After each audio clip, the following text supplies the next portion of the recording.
In section 4.5, we're going to look at exponential equations, logarithmic equations, and applications and models. Property of logarithms. If x is greater than 0, y is greater than 0, a is greater than 0, and a is not equal to 1, then the following holds. X equals y is equivalent to log base a of x equals log base a of y. This statement says, if you have an equation that is equal, then you have permission to take the log of both sides. And you can take the log of both sides of any base a that you would like. Example 1. Let's solve 7 to the x equals 12. Give the solution to the nearest thousands. Example 1. Let's solve 7 to the x equals 12. Give the solution to the nearest thousands.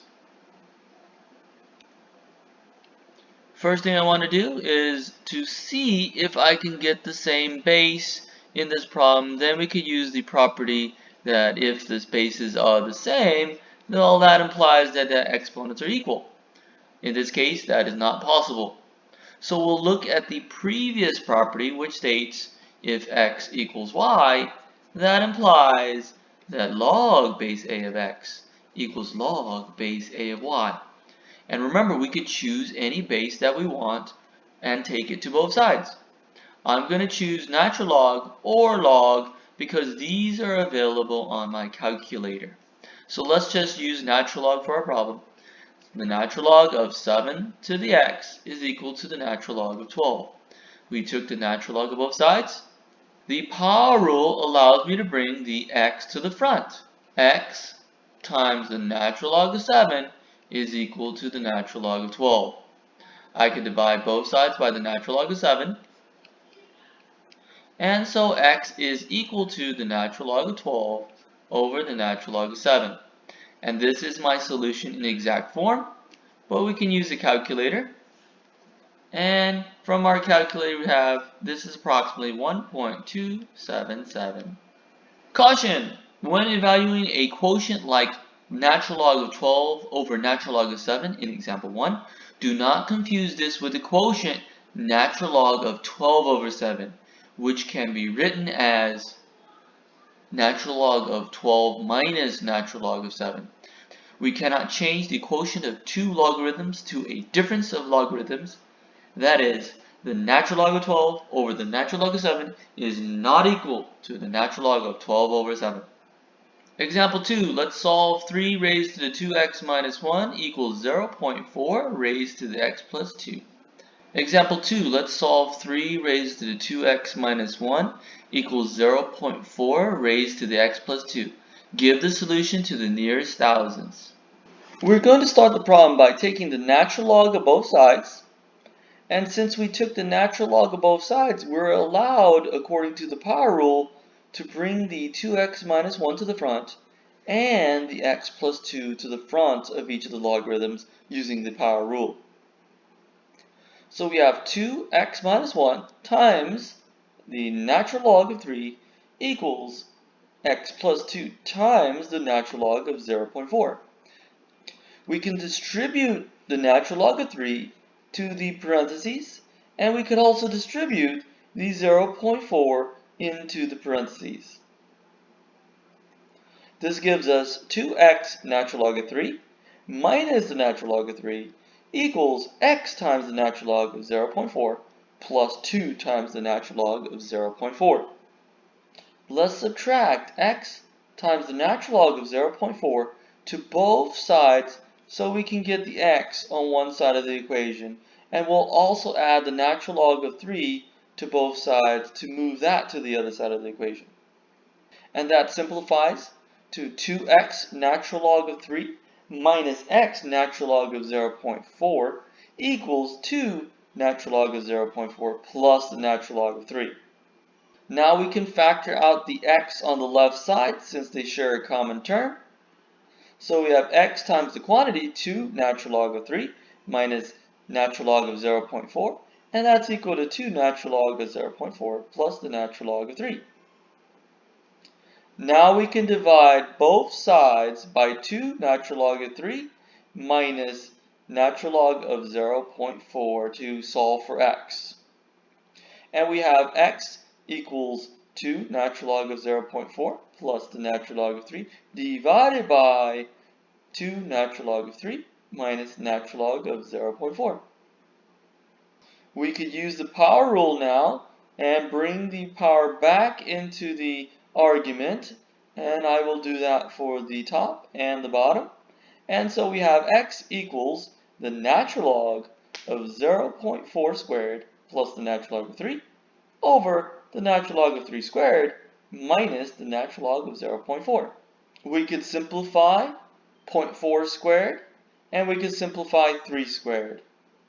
This gives us the natural log of 0.16 plus the natural log of 3 divided by the natural log of 9 minus the natural log of 0.4. We can combine the numerator using the product rule because of the addition. So we can say this is equivalent to the natural log of 0.16 times 3. And we could use the quotient rule for the denominator. We can say this is equivalent to the natural log of 9 divided by 0.4 using the quotient rule. And so the numerator becomes the natural log of 0.48, again from multiplying these two numbers with the product rule. And the bottom becomes the natural log of 22.5 from 9 divided by 0.4. This is our exact answer, but if we want to give an approximation to the nearest thousandths, we'll use a calculator. And this gives us approximately negative 0.236. This is our approximate solution. If we want to check our work, we're always welcome to plug it back into the original problem for the x's and make sure both sides are equal. Example 3, let's solve each equation, give solutions to the nearest thousandths. We're going to start by taking the natural log of both sides. So we have the natural log of e to the x squared equals the natural log of 200.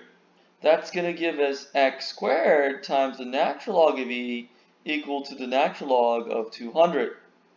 But wait, the natural log of e, if we were to do that, is equal to 1. So we have x squared equals the natural log of 200. You can check with the calculator that the natural log of e is just 1. And x squared is equal to the natural log of 200. We can now take the square root of both sides to solve for x. And x is equal to plus or minus, don't forget the plus or minus, the square root of the natural log of 200. Plugging this into a calculator, we have x is approximately plus or minus 2.302. Part B, we have e raised to 2x plus 1 times e raised to the negative 4x equals 3e. For this problem, we'll start by simplifying the left side. They have the same base, so we can just add the exponents 2x plus 1 and negative 4x together. And that gives us e raised to the negative 2x plus 1 equals 3e. Again, recall that a to the m times a to the n equals a to the m plus n. We can now divide both sides by e, and this simplifies to e raised to the negative 2x equals 3. Recall that a to the m over a to the n is equal to a to the m minus 1. We are dividing by e, which has an exponent of 1. And so we subtract the exponents to simplify the expression. And now we can take the natural log of both sides. The natural log of e to the negative 2x equals the natural log of 3. Using the power rule, I can bring the negative 2x to the front, and we have negative 2x times the natural log of e equals the natural log of 3. Recall the natural log of e was equal to 1, so we'll replace this with 1. And we have negative 2x times 1 equals the natural log of 3.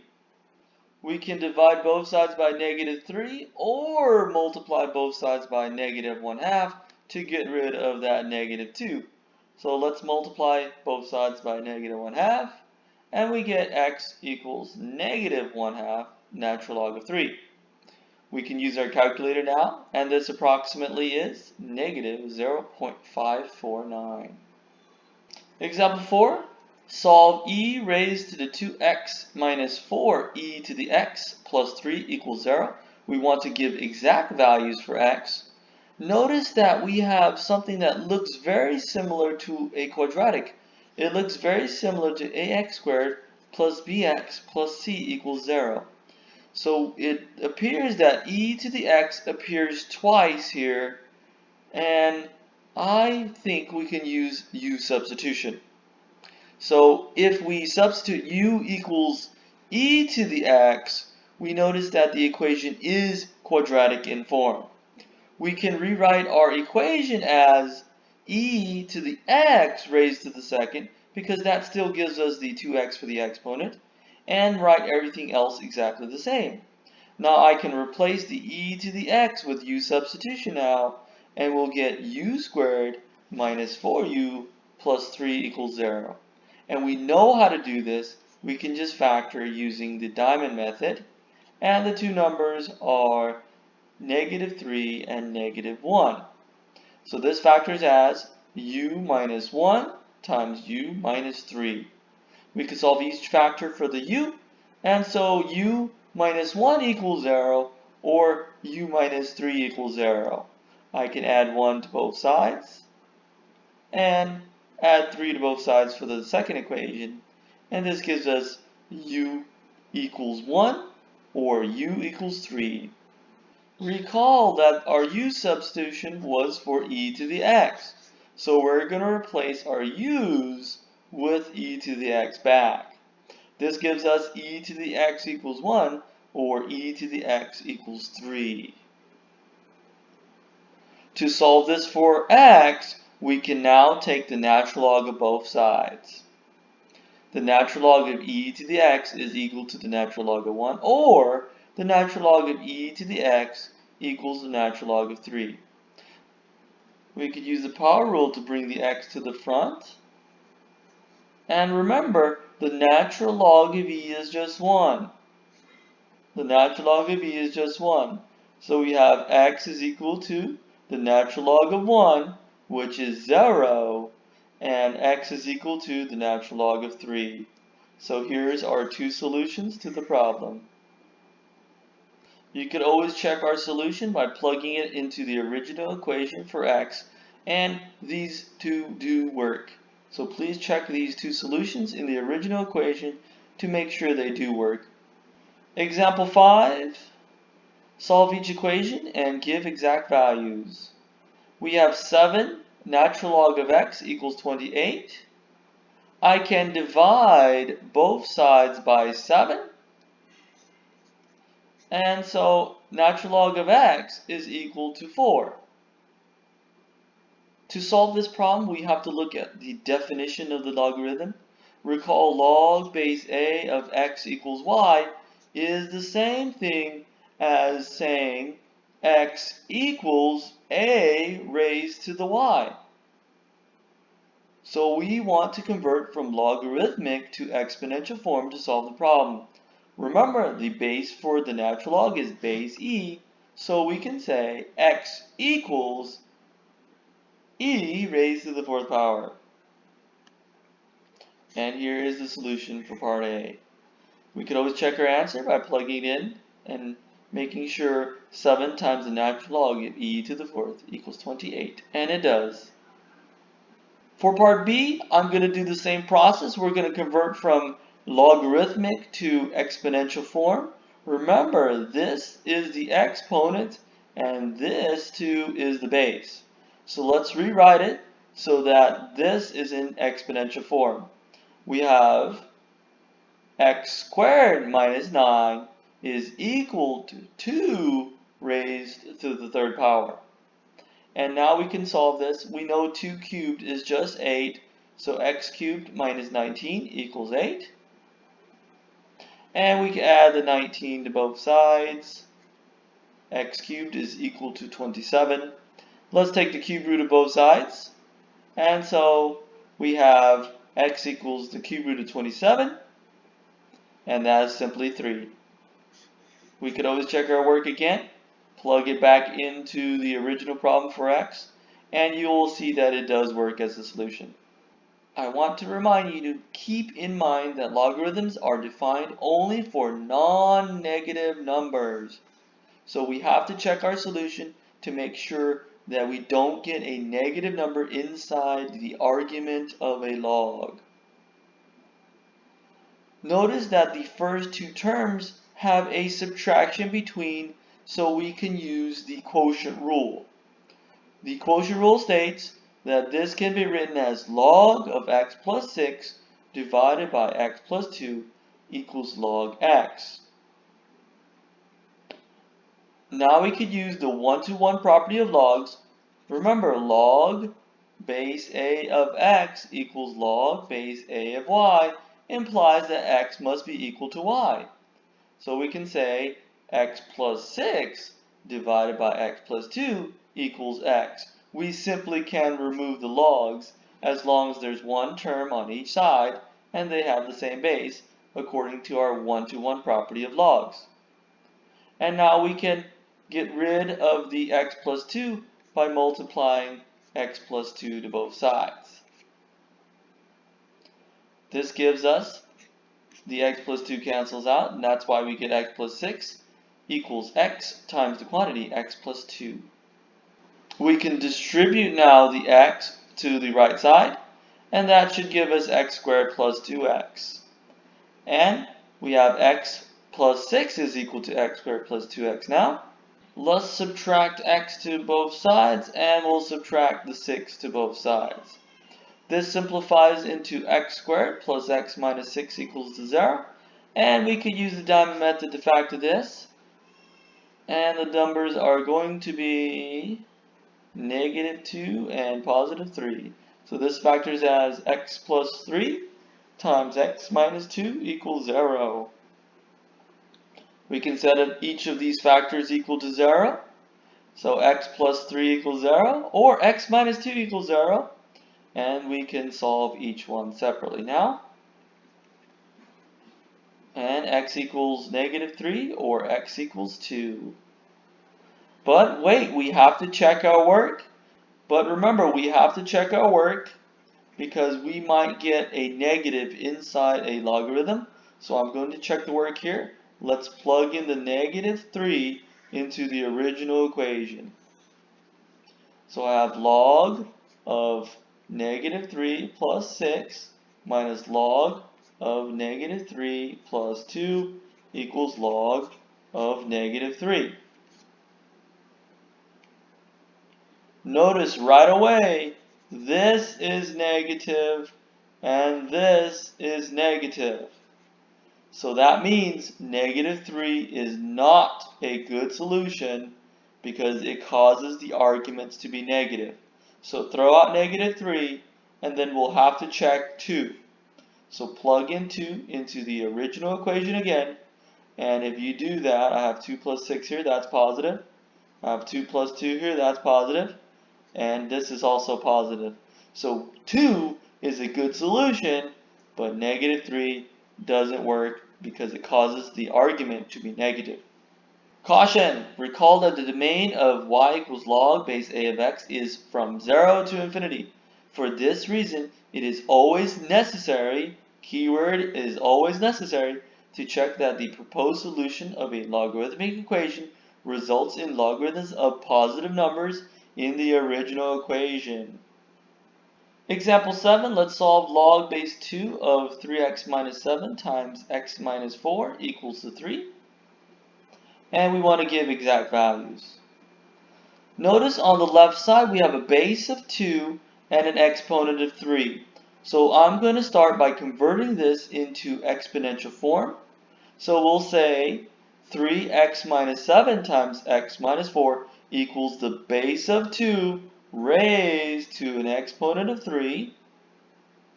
And now we can simplify the expression on the left by foiling it out, and 2 cubed, we know that is 8. So we have 3x squared minus 19x plus 28, and that is from foiling. So please FOIL this on your own to make sure you get the same expression here on the left.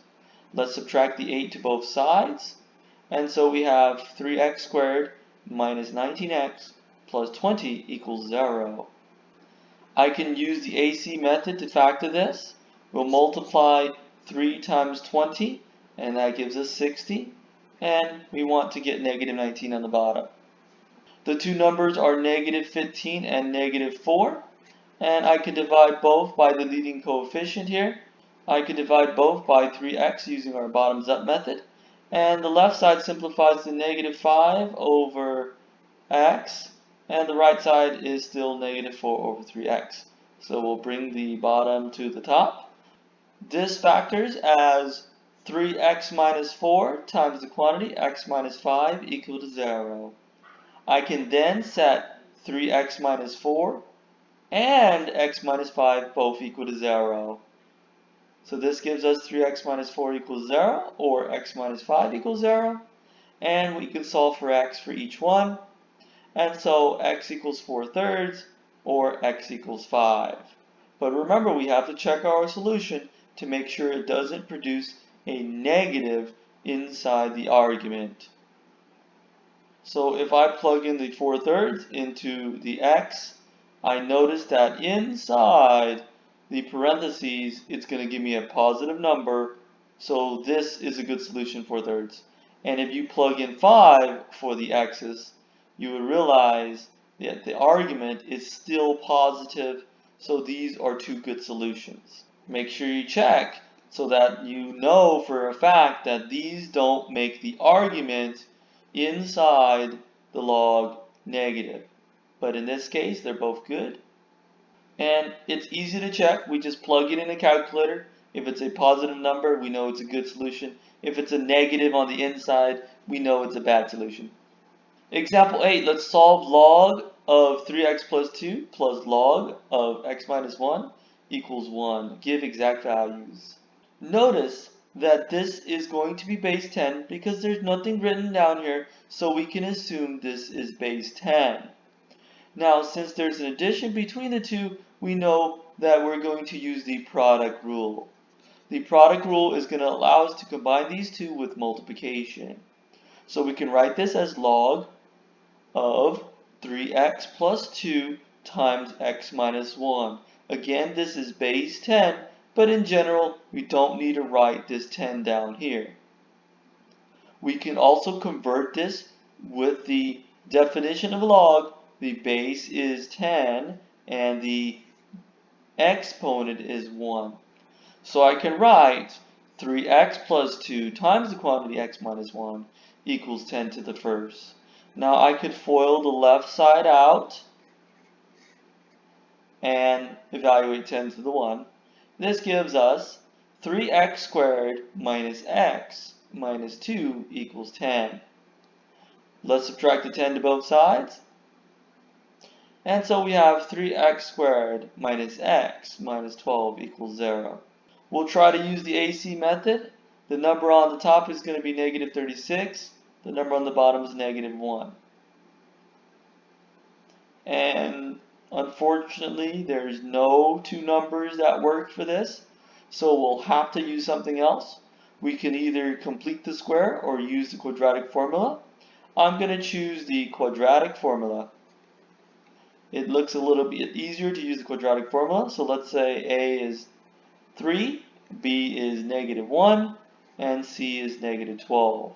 So let's use the quadratic formula. X equals negative 1 plus or minus the square root of negative 1 squared minus 4 times 3 times negative 12 over 2 times 3. And so we can use a calculator to simplify the inside of the square root, and we get the following results. The proposed solutions are 1 minus the square root of 145 over 6 and 1 plus the square root of 45 over 6.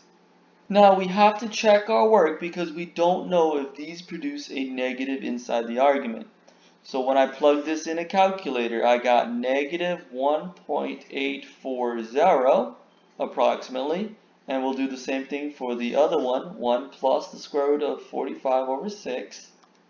And for this one, I got, this is approximately 2.174. Now we can plug this number, negative 1.840, into the x's. And right away, I know if I plug in a negative number into here minus another negative, this will be negative, and 3 times negative 1.840 plus 2 is also going to be negative. So right away I know negative 1.840 is a bad solution. So this is not a good solution. We can check 2.174, and if you check 2.174 into the x's, this is going to be a positive number, and 3 times 2.174 plus 2, that's going to be a positive number. So none of the arguments are negative. That means this is a good solution. Therefore, 1 plus the square root of 145 over 6 is the only good solution in this problem. Again, make sure the argument doesn't become negative. We just evaluate it on a calculator quickly with decimal approximations. Example 9, let's solve the natural log of e raised to the natural log of x minus the natural log of x minus 3 equals the natural log of 2. Give exact values. So notice on the left side here we have e raised to the natural log of x, and that can be simplified with one of our definitions. We have e to the natural log of x is equal to x. And so we have the natural log of x minus the natural log of x minus 3 equals the natural log of 2. There's a negative in between, so I can use the quotient rule with the left side. It becomes the natural log of x divided by x minus 3 equals the natural log of 2. We know there's a natural log on both sides, and there's only one term on each side, so we can remove the natural log. We can remove the natural log because if log base a of x equals log base a of y, then x equals y. So we can remove the natural log. And so we have x over x minus 3 is equal to 2. Let's multiply both sides by x minus 3, and the x minus 3 on the left cancels out. And so we have x equals 2 times the quantity x minus 3. I can distribute the 2 now, and so x equals 2x minus 6. We can add the 6 to both sides and then subtract x to both sides to solve for x. This gives us 6 equals x, but we still have to check the solution. 6 equals x. We'll plug it back into the original, and you can clearly see that 6 minus 3 is positive, and natural log of 6, the inside of each of the arguments, is positive. Therefore, 6 is a good solution.